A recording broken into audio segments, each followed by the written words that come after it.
Yeah, it does. The copper wire. The copper wire, you got Okay, it? I got it. Okay, you got it? Now don't let it touch. Ah, eyes when you're coming out. That's what I was trying to tell you before. Okay, now make sure that when you pull it out, you don't pull out there's a magnet at the end of it. That was it. Welcome to your weekly ticket. As this year comes to a close, we're taking a look at the best films of the 21st century so far. From some huge box office hits to winners of the most Oscars, we're breaking it all down with the help of film critic Scott Mantz. Scott, all right, how have films changed over the past 20 years? Well, that is a bold and a loaded question, but if you really want to take a look at how movies have changed, look at the Marvel Cinematic Universe. Look at the way these superhero and comic book movies have become the biggest and the top grossing movies of the year. The biggest grossing movie of all time is Avengers Endgame, which actually beat Avatar. So it holds a new spot. But, the last 20 years, the superhero, the comic book genre has really held its own, starting with the first X-Men movie, which came out 20 years ago. I think that the fact that we've seen these superhero movies become the top grossing films, and what Marvel has done, what Kevin Feige has done with Marvel Studios, the way you have the phase 1 and the phase 2 and the phase 3, and you have all the superheroes popping in and out of each other's movies, that is really the game changer, because other series and other franchises are trying to do that. Star Wars is trying to do its own cinematic universe. So Marvel really did change the game, and really, that is the success story of movies in the 21st century. So can you recommend a couple of films that resonate and speak to what was popular at the time that they came out? Well, I definitely want to say one movie that I think is one of the very best of the century is Get Out. Like, when that movie was over, we were all just like, what was that? Like, it was such a bold, original film.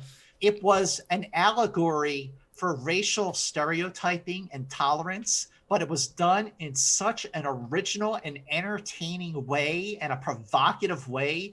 I mean, it was a horror thriller, it was a psychological thriller. There was some levity and humor in there. Daniel Kaluuya and Allison Williams were fantastic. And boy, did Jordan Peele deserve that Oscar when he won for original screenplay.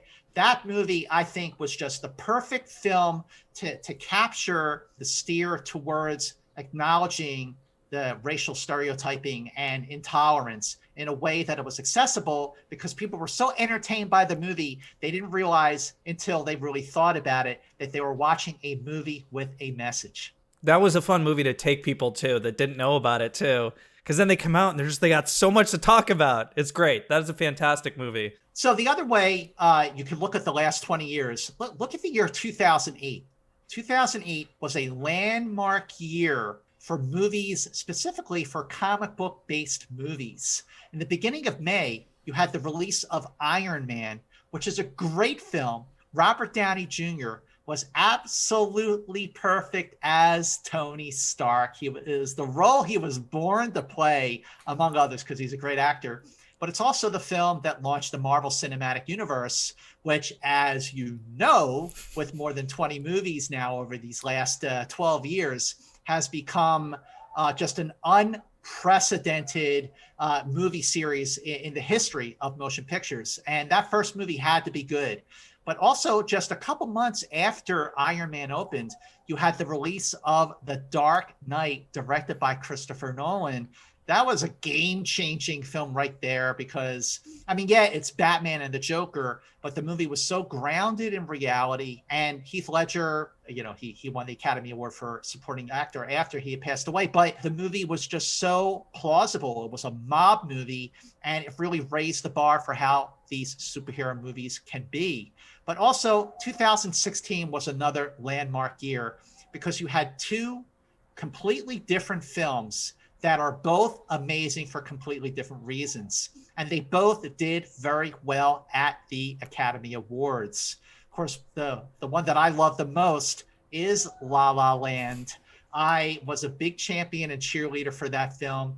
movie really spoke to me about my love for Hollywood, my love for Los Angeles. And Emma Stone, who I adore, had great chemistry with Ryan Gosling. It was a magical film. The music was great. The score was great. It was just a real feel-good crowd pleaser, and there was magic to it. And it won 6 Academy Awards, including director and Best Actress for Emma Stone. Moonlight, won Best Picture, also like supporting actor for Mahershala Ali. That was a groundbreaking film in its own right for diversity, and it was like Brokeback Mountain. It was a wonderful, beautiful, beautiful film that still holds up. Those 2 movies sort of make the rounds during the award season in 2016 into 2017. Comedies were overperforming in the early 2000s, way back in the old days. But now the biggest box office films are horror.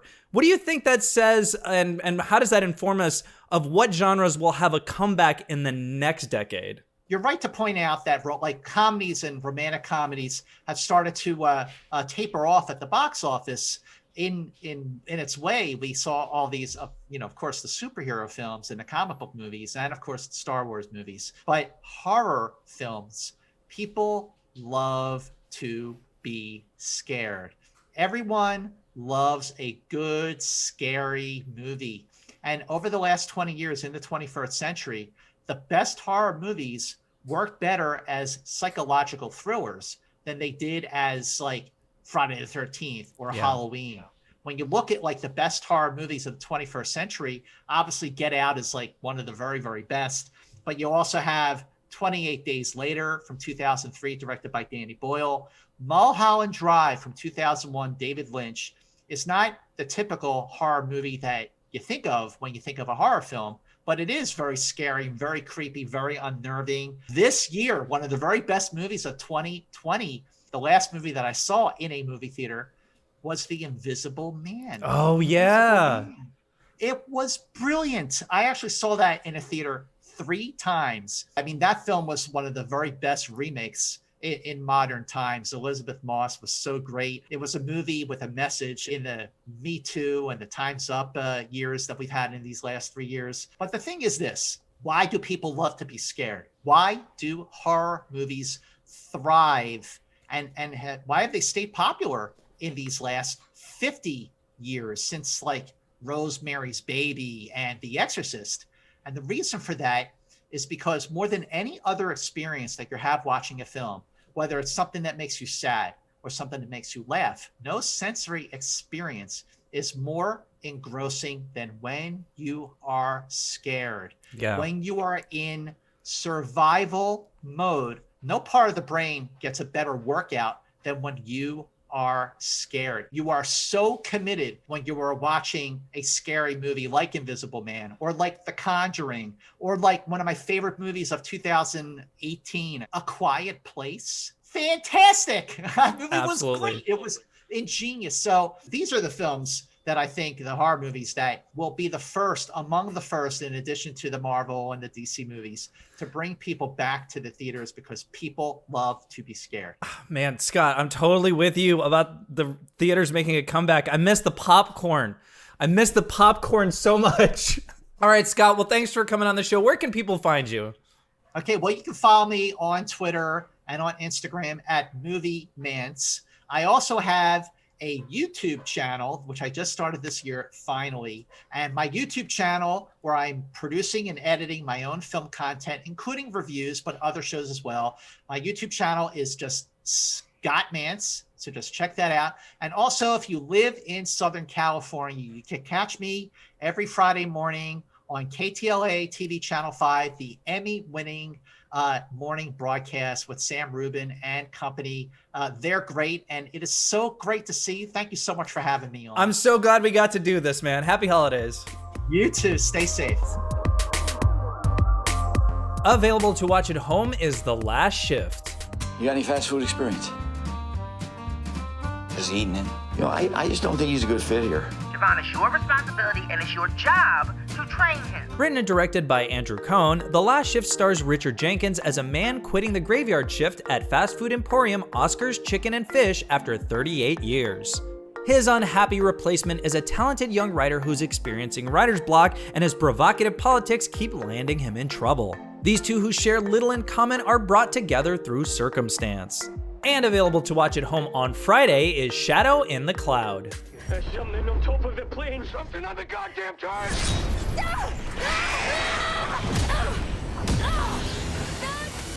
When Flight Officer Maude Garrett boards a B-17 Flying Fortress clutching a radio bag with top secret contents, strange happenings begin to occur. She finds there's more to fear than the tormenting crew and encroaching enemy bombers, as she's terrorized by something lurking within the clouds. The film is directed and co-written by Roseanne Liang. Alright, well that's it for today, but leave us a comment and let us know what is your favorite film of the last 20 years. I'm Kale, and I'll see you next time.